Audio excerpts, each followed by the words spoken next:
E agora, você acompanha pela Rádio Rio de Janeiro o programa Estudo das Obras de André Luiz. Vamos refletir sobre o livro Nosso Lar.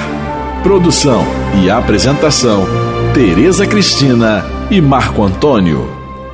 Amigos ouvintes, é com muita alegria que estamos aqui novamente para continuarmos o nosso estudo, a nossa conversa em torno da obra Nosso Lar, ditado pelo Espírito André Luiz na psicografia de Francisco Cândido Xavier. Olá, amigos ouvintes da Rádio Rio de Janeiro, estamos aqui juntos para estudar. Estamos no capítulo 7, Explicações de Lísias, e essas explicações realmente são muito úteis a André Luiz e a nós também. Nós, no programa passado, nós estudamos sobre a oração, comentamos alguns tipos, como devemos orar, alguns tipos de orações e rogativas. O André Luiz, ele foi informado que pela primeira vez ele tinha orado com a alma, e nós conversamos sobre isso. Marco leu o Livro dos Espíritos, nós comentamos sobre a oração. E hoje vamos dar continuidade porque a gente só começou a ler o parágrafo 15 do capítulo 7. Tereza, nós vamos repetir um pouquinho. Você vai repetir? Vamos repetir um pouquinho para a gente começar o nosso estudo hoje. O parágrafo 15 começa assim: no dia em que você orou com tanta alma, prosseguiu o enfermeiro visitador, quando compreendeu que tudo no universo pertence ao Pai Sublime, o seu pranto era diferente. Tereza, só um parênteses aqui, porque no programa passado nós falamos do poder de Deus, né? Começamos assim, que da questão do poder de Deus, o Senhor da vida, né? Ele é o Senhor da vida. É Ele que dá e tira a vida. O que a nós fica à vontade de tirar a vida do outro, que é o mal. Assim, na realidade, quem mata, quem tira a vida é Ele. Nós colocamos isso, né? Mas só para você, porque você leu agora que tudo no universo pertence ao Pai Sublime. E só para falar um pouco da onipotência de Deus. Onipotência, se nós procurarmos no dicionário, quer dizer poder total. Então, por isso nós não temos condição de destruir nada. O que acontece sempre são transformações. Nós temos sempre que ter em mente essa questão da onipotência divina. Kardec trata isso lá no Livro dos Espíritos também, na introdução. Então, isso é muito importante para que nós começamos a perder um pouco esse medo da destruição, das destruições que podem acontecer, e vai acabar isso ou vai acabar aquilo, vai ser destruído tal lugar ou outro lugar. Não. O poder total do universo quem tem é Deus, né? Que a gente sempre se guie nesse raciocínio, para que um dia, além do raciocínio, nós tenhamos também confiança, né? Então, tudo no universo pertence ao Pai. Continuando o parágrafo. Não sabe que há chuvas que destroem e chuvas que criam? Lágrimas há também assim. É lógico que o Senhor não espera por nossa julgativa para nos amar. No entanto, é indispensável nos colocarmos em determinada posição receptiva a fim de compreender-lhe a infinita bondade. Então, aqui o Lísias está explicando para André Luiz o quê? Deus ama a todas as suas criaturas e a providência divina cuida de todos. Por isso, não é necessário, como ele diz aqui, que Deus fique esperando as nossas orações, os nossos pedidos. Porque, além de ser onipotente, ele é onisciente. Ele sabe de tudo.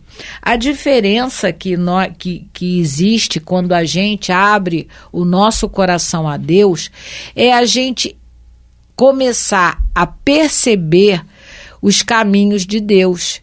É a gente se acalmar na resposta que Deus nos manda às nossas orações, não é? Quando a gente ora, o que muda na realidade é como a gente vai enfrentar a dificuldade. Porque a gente já viu que existe a proteção imperceptível que todos recebem.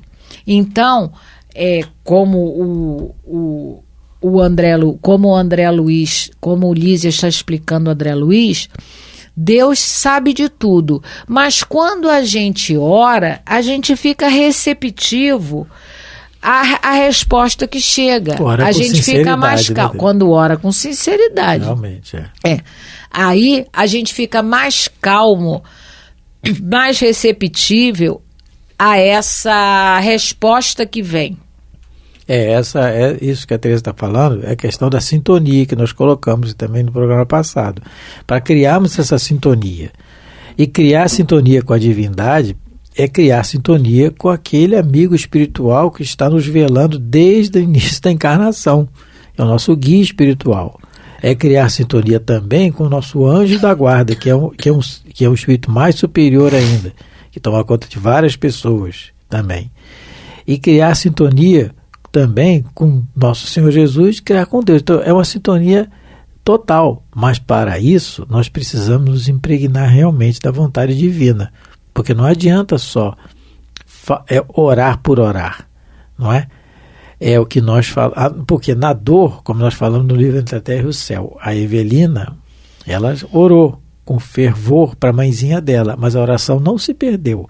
Apesar de não ter chegado na mãezinha, que estava na zona de umbral, atormentada, a oração foi parar nos guias, lá na colônia, da qual ela é tutelada. Então, até o nome é oração, né, refratária.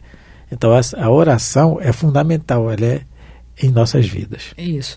Ela não vai mudar o curso das nossas provas.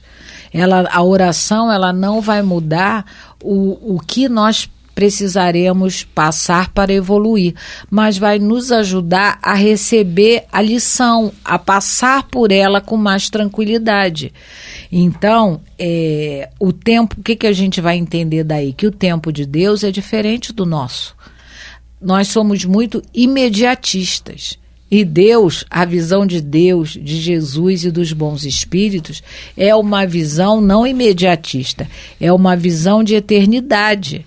Então, com a oração, é o que o Lísia está explicando para ele.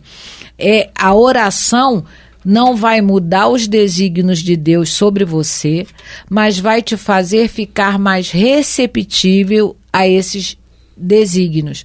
Você vai compreender muita coisa que acontece com você, que talvez se você não fizesse uma oração sincera, você não conseguiria perceber, não é? E aí o Lísias vai continuar a explicação sobre, né, esse momento importante de André Luiz, quando ele orou com sinceridade, quando ele chorou sem revolta. Ele continua. Um espelho enfuscado não reflete a luz. Isso é muito interessante, isso, porque às vezes nós estamos... O espelho? Essa questão do espelho enfuscado não reflete a luz. Desse modo, mas ele vai concluir. Nós somos espelhos sempre, mas podemos estar no trabalho do bem e enfuscados, mesmo estando, porque interiormente... Não, no trabalho do bem externo. Exatamente, externo. Eu vou lá ajudar as crianças, eu vou fazer a campanha do Quilo, ótimo, excelente. Isso nos dá aprendizado, sempre.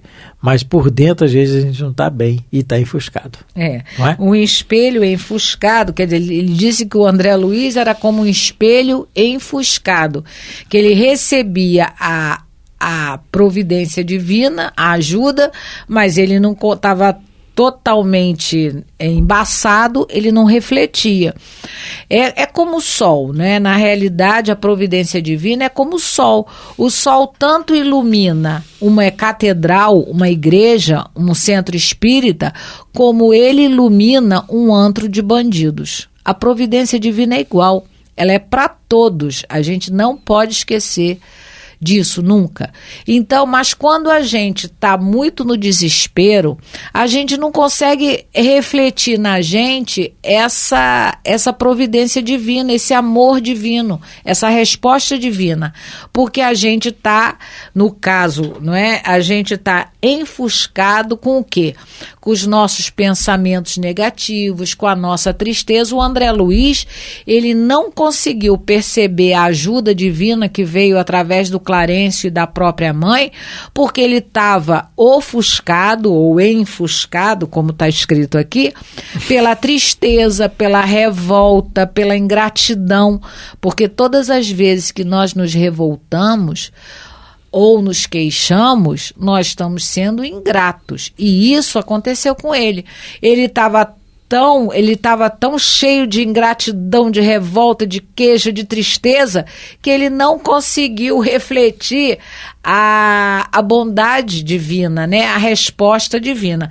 O dia que ele chorou sem revolta, que ele resolveu conversar abertamente com Deus, entendendo que Deus é o Pai e Criador do universo, aí ele conseguiu ver nele mesmo a resposta divina, ele conseguiu enxergar o Clarencio, não é? Abriu a visão espiritual dele, e aí ele vê a presença do Clarencio, que nunca esteve ausente dele, né? Que sempre esteve ali ao seu lado. Enfuscado quer dizer, eu vi aqui enfuscado, é embaçado. Obscurecer, tisnar, enegrecer, denegrecer, escurecer. Então está enfuscado. O significado é confuso também, pode ser confuso. Então, e lembremos também, Tereza, quando Paulo na sua estrada de Damasco, ele vê a resplandecência de Jesus, o brilho, Senhor, o que Jesus fala para ele? Saulo, Saulo, por que me persegues? Ele faz essa pergunta porque ele estava sempre ao lado como está ao nosso lado sempre. Sim. Através dos seus emissários, é claro, é lógico. Por que isso? Por que você está perseguindo? Você está perseguindo a mim. Porque toda vez que eu faço mal a alguém, eu estou perseguindo a Jesus, porque ele é irmão de todos nós e ama igualmente. Imagina você mexer com o irmão de alguém.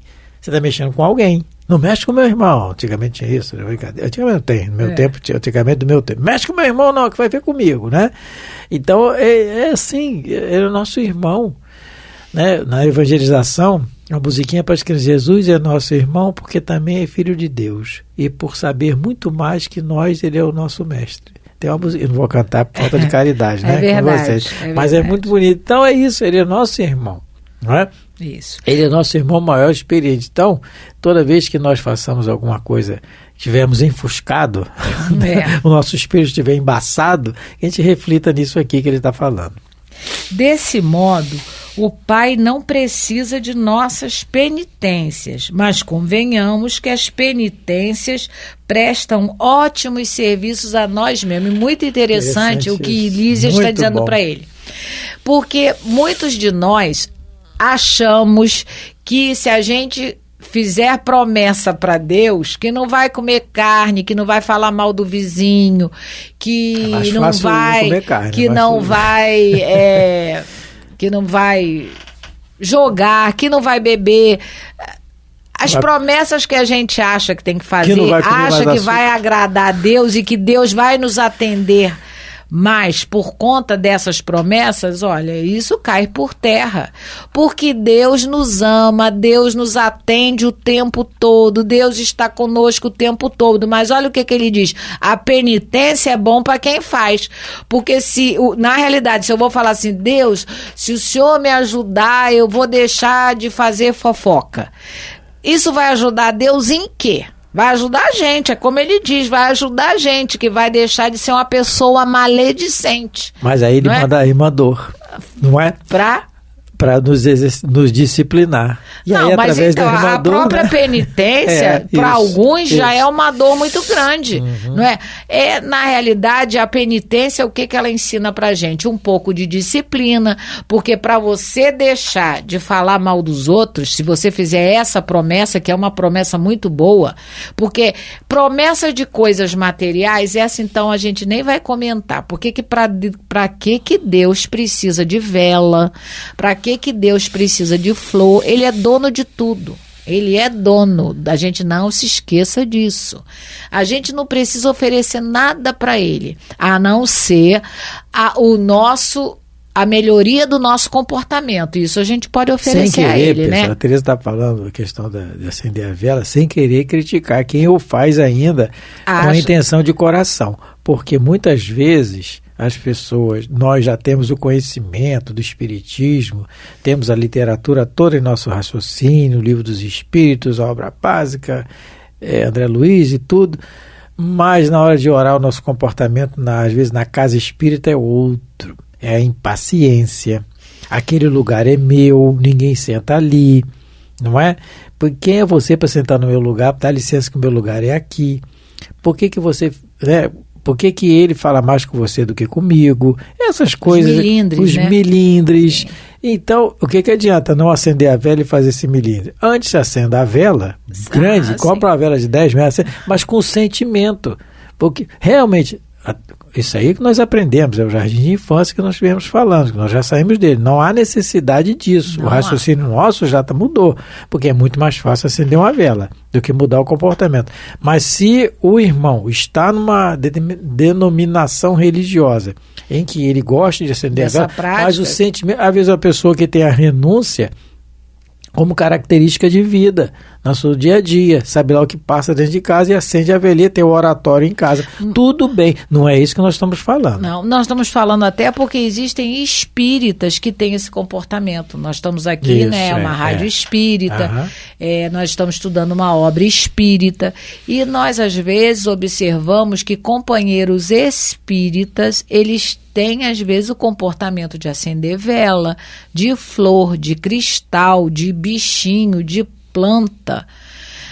Então, é como o Lísias está explicando para o André Luiz. A penitência ela é melhor para quem faz, porque Deus não precisa de nada. O que Deus anseia é a nossa mudança de comportamento.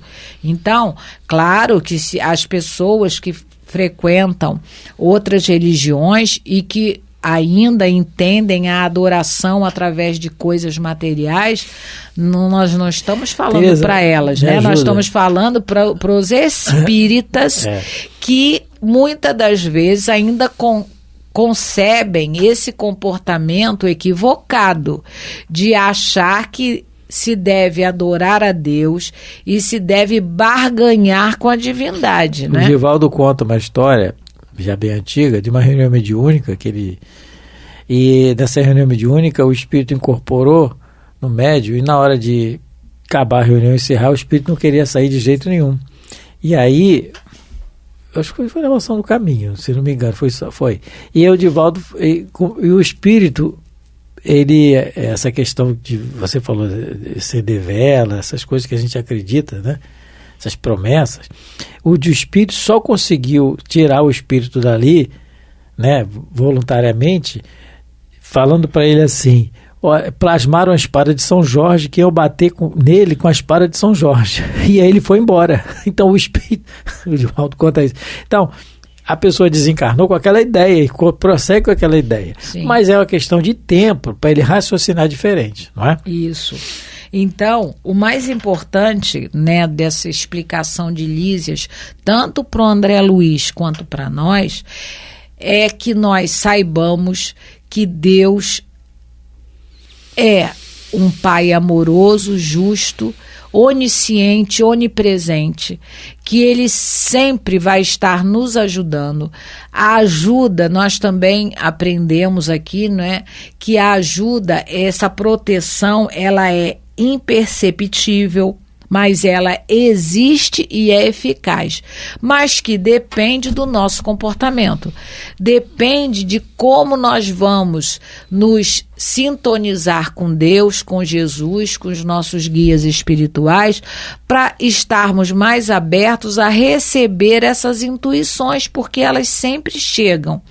A gente já comentou também uma coisa que deve estar sempre em nossas mentes, a questão de que eles não vão poder fazer o nosso trabalho, entendendo que muitas das vezes a resposta de Deus para as nossas aflições, às vezes pode ser um não, pode ser uma enfermidade. Às vezes a enfermidade é o nosso pedido a Deus de melhoria. O Emmanuel diz que muitas vezes é a maquiagem do espírito, né? É embelezamento. Embelezamento, eu falei maquiagem, espírito. Embelezamento do então espírito. a gente pede a Deus, Senhor, me ajude a melhorar o comportamento. E aí ele vai e ajuda, aí ele manda um câncer. Mas você não pediu para melhorar o comportamento? A divindade entende que você só vai conseguir melhorar o seu comportamento se você passar por uma enfermidade. Então, isso tudo a gente vai compreendendo com o estudo da doutrina espírita. E agora, por último, então, o Lísias vai dizer o quê? Mas, Tereza, ele manda... Que o Pai não precisa da nossa penitência, mas que a penitência é bom pra gente, então... Já que é bom pra gente, podemos fazer, né, Marco? Ele fala assim, vou melhorar, vou exercitar a sua disciplina que você não tem. Aí manda pra você uma diverticulite e uma úlcera junto. Isso. Aí você não pode comer as coisas que você gosta. Aí o nome disso é disciplina, né? É disciplina. E aí, interessante que ele fala aqui em penitência, né? Fala, penitência, então, que é bom pra nós. Pra nós. E no livro Construção do Amor, o título do livro é Construção do Amor, do Emmanuel, na psicografia de Chico, tem o capítulo 17, a oferenda cristã. E ele fala assim, antigamente a fé exibia nos templos as vísceras fumegantes dos animais mortos quando não imolava o sangue humano para aliciar a simpatia dos gênios inferiores, categorizados à conta de anjos e deuses, nos santuários primitivistas. Então, Emmanuel começa a relatar lá de trás, nós, que somos nós, lá atrás. Abraão né? levava levou o filho, Isaac, para matar. E aí as oferendas de crianças e tudo, né? Virgens.